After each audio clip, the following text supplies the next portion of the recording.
Hello guys, welcome po sa aking vlog na All-Star TV. Ngayon kami ay magtuturo kung paano mag-filter. Ito pala si Jan. Jan, tingnan mo dyan. Sa iyo katulong ko sa pag-filter. Okay, let's go. Panoorin po natin.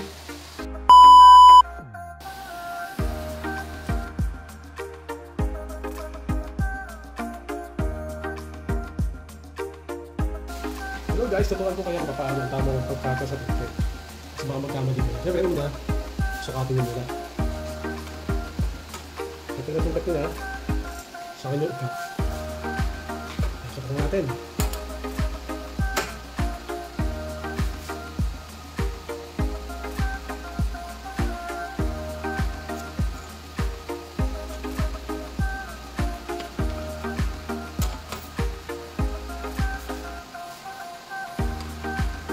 Dapat pala ang pagkakat sa tinted, dapat diretso.